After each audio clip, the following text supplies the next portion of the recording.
एकदम मार्केटसारखं किंवा मार्केटपेक्षाही tasty burger घरच्या घरी बनवायला खूप सोपं आहे.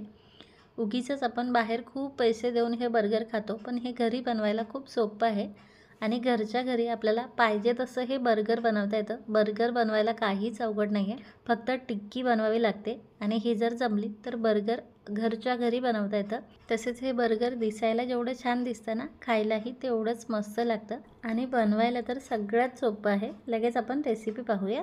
तर बर्गरसाठीची टिक्की बनवण्यासाठी मी कढई गॅसवरती ठेवली. कढई छान गरम झाली की आपल्याला यात तेल घालायचं आहे 1 पळी आणि टेबलस्पूनने 2 ते 3 टेबलस्पून. तेल गरम झालं की त्यात 1 चमचा अद्रक आणि लसूण बारीक ठेचून घालायचं आहे. 2 हिरव्या मिरच्या कट करून घालायच्या आहे आणि हे थोडेसे तळले गेले की लगेच एक मध्यम आकाराचा बारीक चिरलेला कांदा यात घालायचा आहे. कांदा आपल्याला हलकासा परतवून घ्यायचा आहे. आता ही टिक्की बनवताना तुम्ही तुमच्या आवडीनुसार भाज्या घालू शकता. कांदाचा थोडासा सोनेरी कलरचा झाला की आपल्याला थोडंसं गाजर कट करून घालायचं आहे. थोडीशी छोट्या आकाराची शिमला मिर्च कट करून घालायची आहे. तुम्ही यात मटर घालू शकता, बीन्स घालू शकता. तसेच भाज्याचं प्रमाण तुम्ही तुमच्या आवडीनुसार ठेवू शकता.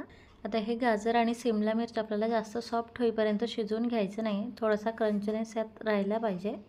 गाजर आणि शिमला मिर्च परतली गेली की आपल्याला यात अर्धा ते पाऊण चमचा लाल तिखट घालायचं आहे आणि 1/4 चमचा गरम मसाला घालते मी. मला जास्त गरम मसाला आवडत नाही. तुम्ही अर्धा चमचा गरम मसाला देखील घेऊ शकता. आता 3 मध्यम आकाराचे बटाटे उकडून घेतले मी. हे असे किसून घालते. किसून घातल्यामुळे या मिश्रणाला टेक्स्चर छान येतं आणि मग टिक्की बनवताना बटाट्याचे मोठे मोठे तुकडे मध्ये मध्ये येत नाहीत आणि त्यामुळे मग टिक्कीला छान गोल आकार देता येतो. तीनही बटाटे मी असे किसून घातलेले आहेत. थोडंसं आता म्हणजे अर्धा चमचा चिली फ्लेक्स घालते आणि चवीनुसार मीठ घालायचं आहे.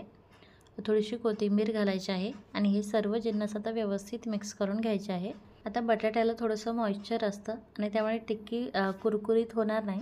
यासाठी आपल्याला 2 ते 3 चमचे पोहे व्यवस्थित भाजून घ्यायचे आहे आणि त्याची पावडर करून घ्यायची आहे. ही पावडर आपल्याला या मिश्रणात घालायची आहे.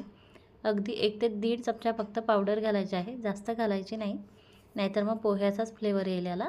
आता ही पोह्याची पावडर यात व्यवस्थित मिक्स करून हे आपल्याला 1-2 मिनिट छान परतवून घ्यायचं आहे. सर्व जिन्नस छान एकजीव झाले आहे आणि हे मिश्रण मगाशीपेक्षा थोडंसं ड्राय झालं आहे. आता लगेच गॅस बंद करते मी. हे थोडंसं थंड करून घ्यायचं आहे आणि इकडे तोवर लगेच आपल्याला टिक्कीला कोट करण्यासाठी कॉर्नफ्लोअर आणि मैद्याची पेस्ट बनवायची आहे. त्यासाठी मी 1.5 चमचा कॉर्नफ्लोअर घेतले आणि 3 चमचे मैदा घेते.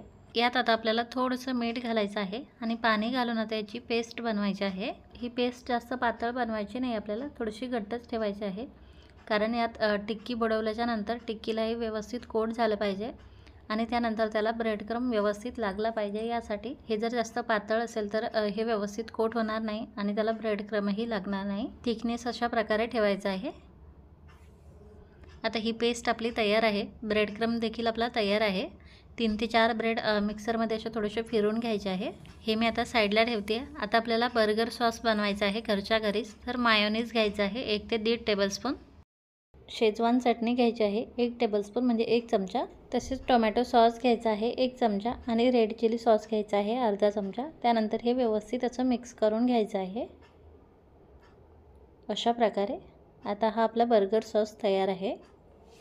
आता आपलं टिक्कीचं मिश्रण थंड झालेलं आहे. आता आपण टिक्की बनवून घेऊयात. पोह्याची पावडर घातल्यामुळे हे मिश्रण छान घट्ट झालेलं आहे आणि हाताला अजिबात चिटकत नाही आहे. नुसतं बटाट्यापासून जर हे मिश्रण बनवलं तर हाताला हे चिटकतं. आता यातलं थोडं थोडं मिश्रण घेऊन आलू टिक्की बनवतो त्याप्रमाणे टिक्की बनवून घ्यायची आहेत. एवढ्या मिश्रणात आपल्या 4 टिक्की आरामात तयार होतात आणि लहान साईजच्या बनवल्या तर 5 देखील होतात. अशा प्रकारे आपल्याला टिक्की बनवायची आहे. साईडने आणि आजूबाजूने याला असं प्लेन करून घ्यायचं आहे. तर टिक्की आपले रेडी आहे. माझ्याकडे 3च बर्गर बन आहेत त्यामुळे मी 3च टिक्की बनवून घेतल्या. आता ह्या टिक्की आपल्याला कॉर्नफ्लोअर आणि मैद्याच्या मिश्रणमध्ये कोट करून घ्यायचे आहे. इथे आपल्याला काट्याच्या चमच्याचा वापर करायचा आहे, म्हणजे यातलं जे एक्स्ट्राचं मिश्रण असतं ते निथळून जातं आणि त्यानंतर ह्या ब्रेड क्रममध्ये टाकून आपल्याला असं घोळवून घ्यायचं आहे. आता याला व्यवस्थित ब्रेड क्रम लावून घ्यायचा आहे. यामुळे टिक्की छान कुरकुरीत देखील होते आणि तेलात टाकल्याच्या नंतर फुटत देखील नाही. ब्रेड क्रम थोडासा हाताने असा दाबून घ्यायचा आहे आणि याला व्यवस्थित लावून घ्यायचं आहे. हवं तर तुम्ही हे अजून एकदा कोट करून घेऊन त्यानंतर त्याला पुन्हा एकदा ब्रेड क्रम लावून घेऊ शकता. ब्रेड क्रम व्यवस्थित लागलेला आहे त्यामुळे याला मी परत कोट केलेलं नाही आहे. आता हे मी ताटात काढून घेते आणि राहिलेल्या या 2 टिक्की देखील अशाच प्रकारे व्यवस्थित कोट करून घेते. आता ह्या टिक्की आपल्याला तळून घ्यायची आहे। त्यासाठी तेल व्यवस्थित गरम करून घ्यायचं आहे आणि तेल छान गरम झाले की टिक्की आपल्याला यात सोडायची आहे। आता टिक्की लगेच पलटवायची नाही आहे, थोडीशी तळू द्यायची आहे मध्यम फ्लेमवरती आणि थोडीशी तळले गेले की आपल्याला याची साईड चेंज करायची आहे। किती सुरेख दिसते तुम्ही पाहू शकाल। आता दोन्ही साईडने आपल्याला आलटवून पालटवून हे व्यवस्थित गोल्डन ब्राऊन कलरची होईस्तोवर तळून घ्यायची आहे। टिक्की आपली व्यवस्थित तळलेली आहे, हे मी काढून घेते। यातलं सर्व तेल निथळवून घ्यायचं आहे आणि आता राहिलेल्या टिक्की देखील आपल्याला अशाच प्रकारे तळून घ्यायची आहे।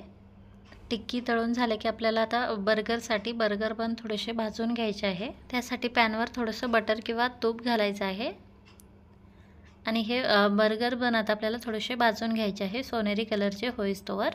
असा याला थोडासा कलर आला आणि हे थोडेसे क्रिस्पी झाले की आपल्याला काढून घ्यायचे आहे। आता हे बर्गर बन छान चमकण्यासाठी यावरती थोडंसं मी तेल लावून घेते असं वरच्या साईडने आणि लगेच हे बर्गर बन खाली काढून घेते। आता लगेच आपण बर्गर कसं बनवायचं हे पाहूयात। आता या खालच्या बर्गर बनवरती आपल्याला लॅटिस ठेवतात, पण इथे मी पत्ताकोबीचे पानं ठेवली आहे बर्गर छान दिसण्यासाठी। त्यावरती आपल्याला टिक्की ठेवायची आहे आणि टिक्कीवरती आता आपल्याला आवडेल ते सलाड ठेवायचं आहे। कांद्याच्या चकत्या ठेवल्या आहे मी, काकडीच्या चकत्या ठेवल्या आहे आणि टोमॅटोची अशी चकती ठेवली आहे। यावरती तुम्ही चीज स्लाइस देखील ठेवू शकता। आता आपल्याला या वरच्या बर्गर बनवरती पण बनवलेला बर्गर सॉस लावायचा आहे। आता बर्गर सॉस बनवायला जर तुमच्याकडे मायोनीज वगैरे नसेल तर तुम्ही फक्त टोमॅटो सॉस देखील लावून घेऊ शकता। बर्गर सॉस लावून झालं की हे बन आपल्याला यावरती ठेवायचं आहे आणि आता जी टूथपिकवाली काडी असते ना ती यात अशी खोचायची आहे। आता आपलं बर्गर रेडी आहे। किती सुरेख दिसतंय तुम्ही पाहू शकाल। कलरही खूप छान सुरेख आला आहे। घरी बर्गर बनवल्यामुळे आपल्याला पाहिजे तशी टिक्की बनवता येते, तसेच त्यातील सलाड देखील आपण आपल्या आवडीनुसार ठेवू शकतो। तर अशा प्रकारे तुम्ही या सोप्या पद्धतीने घरच्या घरी बर्गर बनवू शकता आणि खाऊ शकता। तर फ्रेंड्स, कशी वाटली तुम्हाला ही रेसिपी हे कमेंट करून नक्की सांगा आणि तुम्हाला जर ही बर्गरची रेसिपी आवडली असेल तर प्लीज रेसिपीला लाईक आणि शेअर करा। पुन्हा भेटूया तशीच एक नवीन चटपटीत रेसिपी घेऊन। Bye bye.